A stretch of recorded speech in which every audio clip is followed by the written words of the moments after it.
Hallelujah. आपको पता, जब चमत्कार लेट हो जाते हैं व्यक्तियों की जिंदगी में, तो दुश्मन को बोलने का मौका मिल जाता है। कितने मेरी बात को समझ रहे हैं? आपको लड़ना अपने लिए यीशु मसीह के नाम में, आपको लड़ना अपने परिवारों के लिए, अपने लोगों के लिए, अपनी कलीसियाओं के लिए। अगर आप लेट हुए तो लोगों को बोलने का और दुश्मन को बोलने का मौका मिलेगा। इसलिए उसने कहा, भोर को अपनी करुणा से मुझे तृप्त कर। भोर का मतलब यानी जल्दी, मतलब सेटिस्फाइड में अर्ली, जल्दी, ताकि लोगों को, दुश्मनों को तेरे बारे में बोलने का मौका न मिले। बाइबल में लिखा, जब इजरायली लोग मिस्र से गए थे तो वहां पहुंचे नहीं जहां परमेश्वर ने पहुंचाना चाहते थे परमेश्वर। तो लोगों ने क्या बोला, मिस्री लोगों ने, ओए उनका परमेश्वर कहां गया? जहां परमेश्वर लेके जाना चाहता था वहां पहुंचाया तो है नहीं, लेकिन लोगों ने ये नहीं समझा कि ये परमेश्वर की गलती नहीं, ये लोगों की गलती। हालेलुया। क्यों? परमेश्वर यीशु मसीह को 30 साल लग गए जब उन्होंने सेवकाई शुरू की।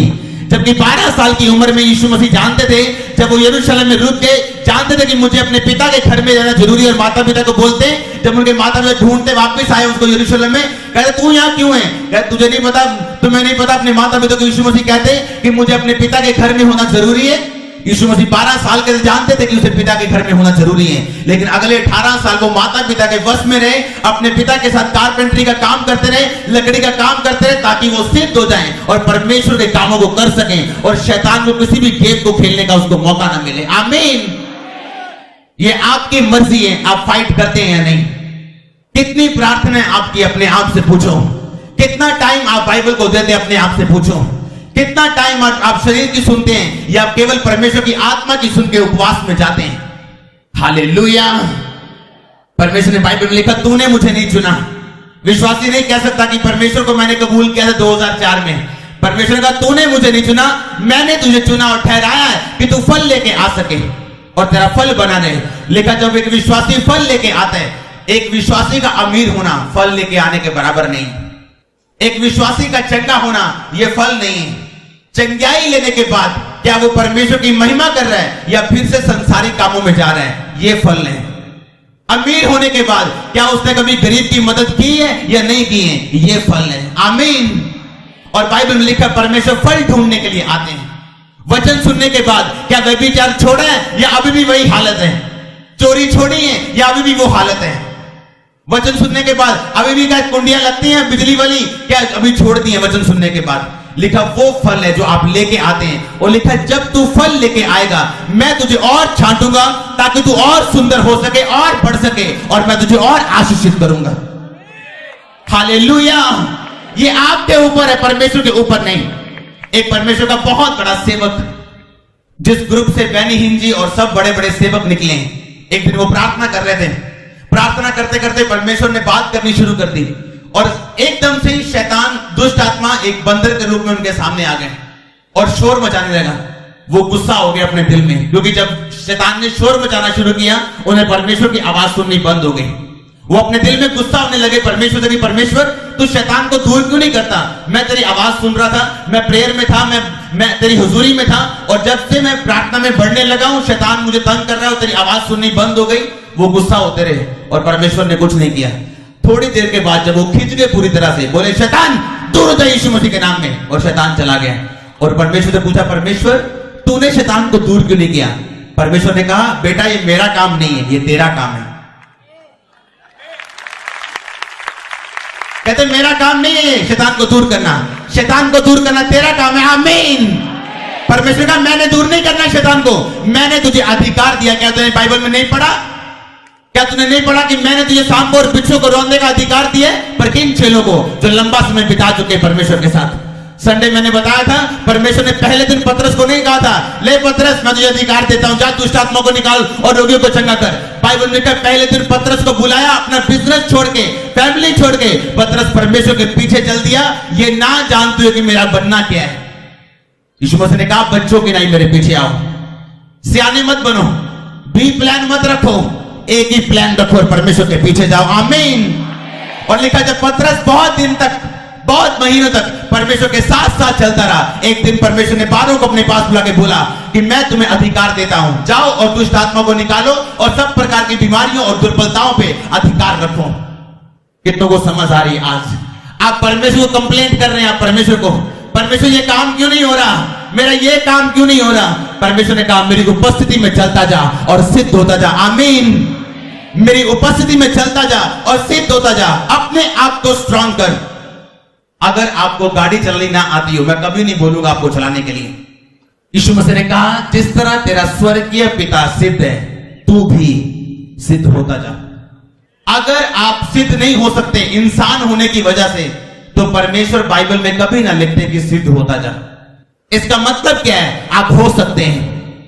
इसलिए परमेश्वर ने अब्राहम को यह नहीं कहा अब्राहम इंतजार कर मैं तुझे जरूर दूंगा। परमेश्वर ने कहा मेरी उपस्थिति में चलता जा और सिद्ध होता जा। इसमें कोई शक नहीं, God's time is the best time. लेकिन कई बार वो टाइम लेट हो जाता है हमारी गलतियों की वजह से। हालेलुया। आपको फल लाना है आज से यीशु मसीह के नाम में। लोग आपको देखें एक मसीह होने के नाते और आप में फलों को देखें। आपके अंदर से फल नजर आने चाहिए, ताकि जब आपको लोग देखें और आप में फल देखें, पिता की महिमा हो और परमेश्वर आपको और बढ़ाए। ये ना हो कि परमेश्वर जब आपके हालेलुया को सुने, आपके पास आए, पत्तों को देखें और फलों को ना देखें और आपको श्रापित करें। हालेलुया। परमेश्वर ने कहा अब्राहम मेरी उपस्थिति में चल और सिद्ध हो जा, परफेक्ट हो जा। और बाइबल में लिखा वो सिद्ध होता गया और परफेक्ट होता गया। और एक दिन आया जब इसहाक उसके घर में था। वो इसहाक आपका इंतजार कर रहा है किसी न किसी चमत्कार के रूप में यीशु मसीह के नाम में। लेकिन वो कब होगा, बाइबल में लिखा सेटिस्फाइड में अर्ली, भोर को मुझे तृप्त कर। भोर का मतलब सुबह नहीं, भोर का मतलब जल्दी मुझे तृप्त कर। मुझे मेरे चमत्कार में देरी ना हो, मैं लेट ना हो जाऊं, ताकि मैं अपनी लड़ाई को लड़ूं और जीतूं और लोगों के लिए, अपने घराने के लिए, जिस काम के लिए परमेश्वर ने मुझे चुना, उस काम के लिए मैं आशीष का कारण बन सकूं। उसको बाद में समझ आई उस सेवक को। आज बहुत से लोग रोते हैं जब लोग मुझे मिलने के लिए आते, बोलते दुष्ट आत्मा जाती नहीं है जी। मैं कहा वो जाएगी भी नहीं जब तक आप धक्के मार के निकालोगे नहीं। हालेलुया। आप परमेश्वर की ओर देख रहे हैं और परमेश्वर आपकी ओर देख रहे हैं। आप परमेश्वर की ओर देख रहे हैं, परमेश्वर कब करेगा, और परमेश्वर आपकी ओर देख रहे हैं कि तू कब समझेगा, बाइबल कब खोलेगा, कब तुझे समझ आएगी और कब तू इन बातों से बाहर आ पाएगा। आप जानते पौलुस ने बाइबल में क्या लिखा, कहता पवित्र आत्मा से परिपूर्ण होते जाओ। क्या उसने ये कहा कि मांगो कि तुम पवित्र आत्मा से परिपूर्ण हो सको? क्या उसने ये लिखा, कहता पवित्र आत्मा से परिपूर्ण होते। इसका मतलब है किसकी जिम्मेवारी है परिपूर्ण होना। फिर उसके आगे लिखता है कि अपने आप से बात करो भजन संहिता के बीच में से। जब शैतान तुम्हें डरा रहा है, बोलो किसी बात की मुझे घटी ना होगी, क्योंकि मेरा चरवाहा कोई इंसान नहीं बल्कि परमेश्वर है। आमीन। जब शैतान डराए कि तू कभी चंगा नहीं हो सकता, तो शैतान को बोलो मैं चंगा हो चुका हूं उसके कोड़े खाने से पहले से ही। हालेलुया। पौलुस ने कहा तुम पवित्र आत्मा से परिपूर्ण हो सकते हो अपने आप से, वचन के बीच से बातें करके। आज लोगों की जिंदगी से अटैक खत्म क्यों नहीं होता, शैतान जाता क्यों, बीमारियां जाती क्यों नहीं? अपने शब्दों की वजह से। उन्हें पता नहीं कि अधिकार उनके पास है, केवल उनको परमेश्वर में सिद्ध होके चलना है, परफेक्ट होके चलना है। अपनी प्रार्थना के जीवन पे ध्यान देना है, बाइबल की जिंदगी पे ध्यान देना है, उपवास पे ध्यान देना है, बेसिक को पूरा करना है। उस सेवक को अपनी गलती समझ आई, कहता सचमुच परमेश्वर आपने मेरे कानों को खोल दिया कि आपने थोड़ी दूर करना है। आपने तो क्रूस पे चढ़ के खून बहा के आपने आखिरी शब्द बोले थे पूरा हुआ, यानी मैंने तेरी चिंगाई का काम पूरा कर दिया है, छुड़ाने का काम पूरा कर दिया है, मैंने तेरी आजादी का काम पूरा कर दिया, तेरे पापों से आजाद होने का काम पूरा कर दिया। अब तेरा काम है, मेरा नहीं। आमीन। अब उसे दोबारा कोड़े नहीं खाने, दोबारा खून नहीं बहाना। बाइबल में लिखा अब जो कोई उसके खत्म किए कामों पे विश्वास करेगा, परमेश्वर उसे आशीषित करेंगे। कितनों को समझ आ रही आज का वचन? आपको सिर्फ फल लाने की जरूरत है। आमीन। आपकी जिंदगी में फल होना चाहिए। पवित्रताई एक फल है, प्रेम एक फल है, गाली ना निकालना एक फल है, व्यभिचार से बाहर आना एक फल है, चोरी ना करना एक फल है, माता पिता की आज्ञा को मानना एक फल है। एक जिम्मेवारी उठाओ आज, एक मसीह होने की जिम्मेवारी, कि मैं वो पेड़ हूं जब परमेश्वर मेरे पास आए, फलों को देखें और फलों को खाएं और मुझे और ब्लेस करके वापस आए। हालेलुया। फिर परमेश्वर को कंप्लेंट करने का कोई फायदा नहीं होगा कि परमेश्वर दूर क्यों नहीं कर रहा, क्योंकि दूर करने की जिम्मेवारी आपकी और मेरी है। जोर से को हालेलुया। आमीन। उसने कहा सेटिस्फाइड में अर्ली, कि मुझे जल्दी मुझे आशीषित कर, मुझे ब्लेस कर। ये एक लड़ाई हो रही है, परमेश्वर के साथ पवित्र लड़ाई, कंप्लेंट नहीं कर रहा, वो परमेश्वर से विनती कर रहा है। एक विनती जिस तरह याकूब ने की थी कि परमेश्वर, उसने याकूब ने कहा था स्वर्गदूत को कि जब तक तू मुझे ब्लेस नहीं करेगा मैं तुझे छोड़ूंगा नहीं और जाने नहीं दूंगा। हालेलुया। कितनों को समझ आ रही जितना मैंने बताया? अपने पड़ोसी को बोलो तुम्हारी जिम्मेवारी, बोलो परमेश्वर की नहीं। आमीन। मुझे याद है 2005 में जब मैं मसीह में था और डेली परमेश्वर की ओर देखता था कि पता नहीं कौन सा दिन आना है कि परमेश्वर ने मुझ पर दया करनी, पता नहीं कौन सा वो दिन होगा जब परमेश्वर मुझे आजाद करेंगे और मेरी भी गवाही होगी। और रोज ऊपर की ओर देखना, और जिस दिन सच्चाई पता चलेगी ऊपर देखने की जरूरत नहीं, इधर वचन में देखने की जरूरत। सब परमेश्वर की तारीफ करो, सब जगह। आमीन। मैं आपको समझाने की कोशिश कर रहा हूं, फिर आप अगर समझ गए आप कंप्लेंट नहीं करेंगे। आमीन। मैंने रोज आसमान की ओर देखना, रोज रोना, पता नहीं कौन सा दिन आएगा मेरे सामने चर्च में लोगों ने आना, चंगियाई लेनी और मेरे सामने गवाही दे जानी, और मैंने हैरान होना पता नहीं मेरा दिन कब आएगा। और परमेश्वर के दास ने एक दिन मुझसे कहा कि शीशे के सामने रोज खड़ा होकर बोला कर तू परमेश्वर का दास है, परमेश्वर तुझसे प्रेम करते हैं। मैं अपने आप को बिल्कुल भी पसंद नहीं करता, और अगर आप अपने आप को पसंद नहीं करते हैं आप परमेश्वर की मर्जी को कभी पूरा नहीं कर सकते। कितनों को समझ आ रही? कुछ सोचते हैं मेरा कद लंबा होना चाहिए, मेरा रंग गोरा होना चाहिए, मेरे मम्मी डैडी ऑस्ट्रेलिया तो होने चाहिए थे। आप कभी खुश नहीं रह सकते, क्योंकि परमेश्वर ने जहां आपको भेजा है एक खास गवाही को पैदा करने के लिए भेजा। हालेलुया। पहले परमेश्वर ने मुझे सिखाया कि तू अपने पड़ोसी से अपने समान तब प्रेम कर सकता है अगर तू खुद अपने आप से प्रेम करता है। हालेलुया। उन्होंने कहा तू अपने पड़ोसी से तब प्रेम कर सकता है अगर तू अपने आप से प्रेम नहीं करता तो अपने पड़ोसी से अपने समान को कैसे कर सकता है? तुझे एक्सेप्ट करना पड़ेगा सबसे पहले कि तू जैसा है, तू परमेश्वर की मर्जी के द्वारा आया है। आमीन। हालेलुया। मैं जानता हूं आज वचन आपको छू रहा है, मैं जानता हूं शैतान मुश्किल में आज। आमीन। और जब मुझे समझ आई कि मुझे एक्सेप्ट करना है कि जहां मैं आया हूं पंजाब में, जिधर भी जिस तरह से भी ये परमेश्वर की मर्जी है, मुझे ग्रहण करना है इस चीज को। और धीरे धीरे धीरे मैंने वो विश्वास करना शुरू किया। शीशे के सामने खड़े हो जाना, आप जब अपने आप से बात, लोग आपको पागल कहेंगे, लेकिन आप जानते आप कहां जाने की तैयारी कर रहे हैं। आमीन।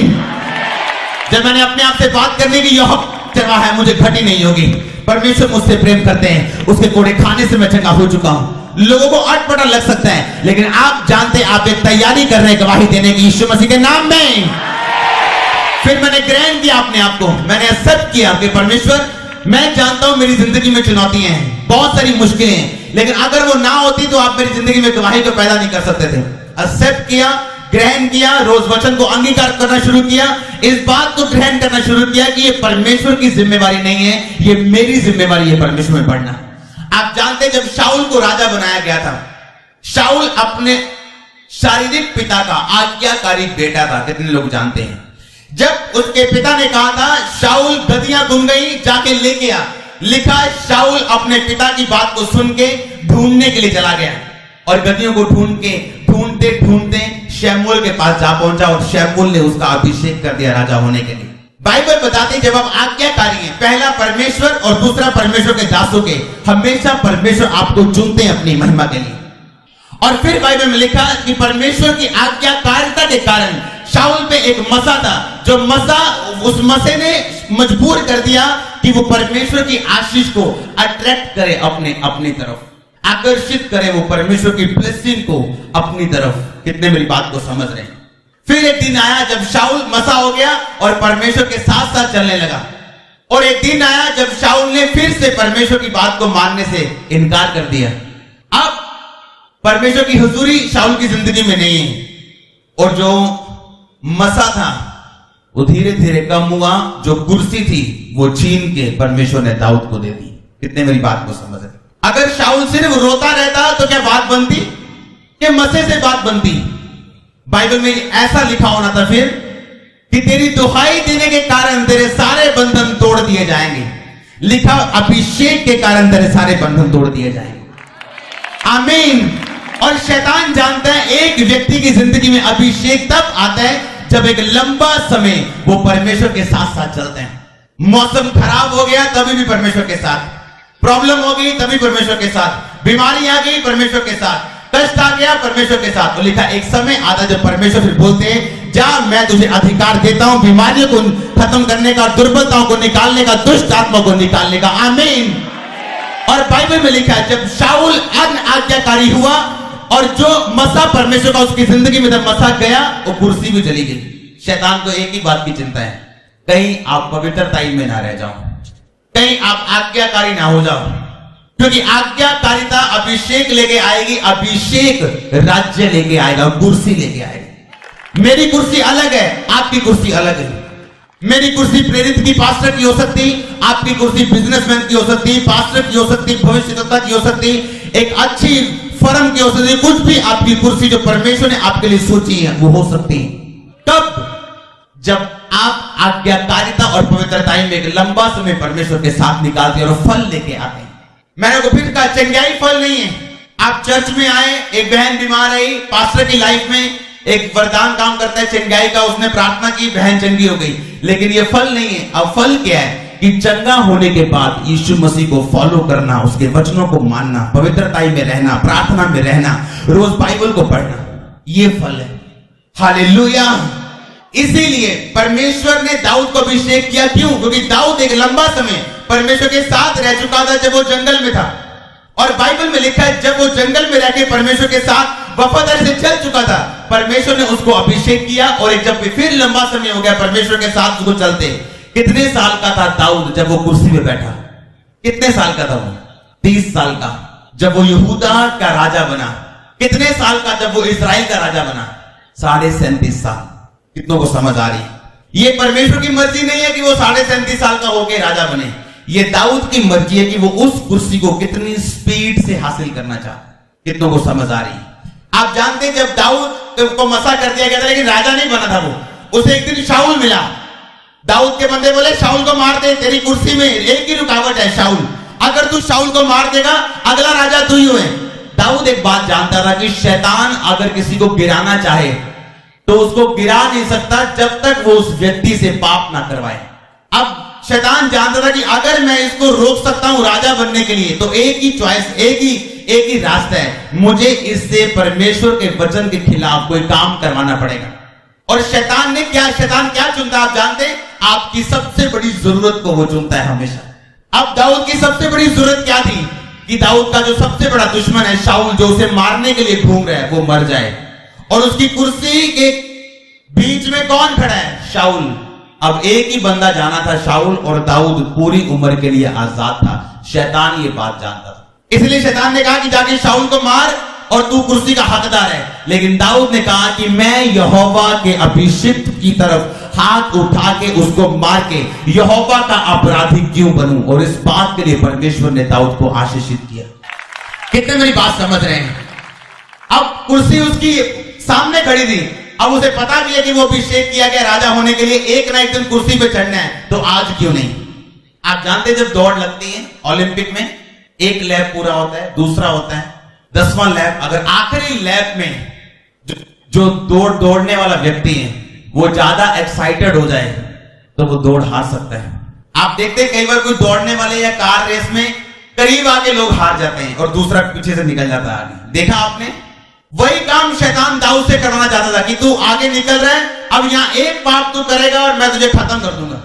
दाऊद शैतान की बात को समझा और उसने परमेश्वर की आशीष को समय से पहले लेने से इनकार कर दिया। और वो जानता था कि ये सही रास्ता नहीं है, मुझे सही रास्ते का, सही टाइमिंग का इंतजार करना है और तब तक मुझे परफेक्ट होना है। और दाऊद जानता कि जिस दिन मेरे जिंदगी में मसा आ गया कि मैं राज्य करूं, कोई शाऊल नहीं रोक सकता, कोई योनातान नहीं रोक सकता, कोई शैतान नहीं रोक सकता। उस दिन परमेश्वर खड़ा कर देंगे मुझे। और जिस दिन अभिषेक बढ़ गया उसकी जिंदगी में और परमेश्वर ने देख लिया कि हाँ इसके अंदर अब वो अभिषेक है कि मैं इसे राजा की कुर्सी पे बिठा सकता हूं, उसी दिन शाऊल की डेथ हो गई थी और दुश्मनों ने उसे मार दिया था। क्या हमें समझ नहीं आई कि किस तरह परमेश्वर ने रास्तों को साफ किया जब उस व्यक्ति ने परमेश्वर के वचनों पे खड़े होने का फैसला किया? आमीन। तो क्या काम आया? सिद्धता काम आई, परफेक्शन काम आई कि मेरी उपस्थिति में चलता जा और सिद्ध होता जा। हालेलुया। आप सिद्ध हो सकते हैं अगर आप शरीर को नहीं जीत सकते, आप शैतान को नहीं जीत सकते। अगर आप भूख पे कंट्रोल नहीं कर सकते, आपका लाइफ पे कोई कंट्रोल नहीं है। मैं आपको सच में बता रहा हूं, एक विश्वासी जो प्रार्थना करने में संघर्ष कर रहा है आज, क्यों? क्योंकि शैतान जानता है प्रार्थना आपको परमेश्वर के करीब लेके जाती है। वो क्यों आपको प्रार्थना करने से क्यों रोकता है? वो आपको कभी समझे नहीं। आप प्रेयर करने बैठो, देखो मोबाइल में जो 10 साल से फोन नहीं है उसका फोन आ जाएगा आपको। जो आपको काम सारा दिन याद नहीं है, वो काम याद आ जाएगा। आपके बच्चे रो पड़ेंगे, सब कुछ हो जाएगा, सिर्फ तब जब आपने प्रेयर करनी है। क्यों? शैतान जानता है वो आपको परफेक्ट होने से रोकता है, ताकि वो आशीष, वो कुर्सी जिसके लिए आप बुलाए गए वो आपको कभी ना मिले।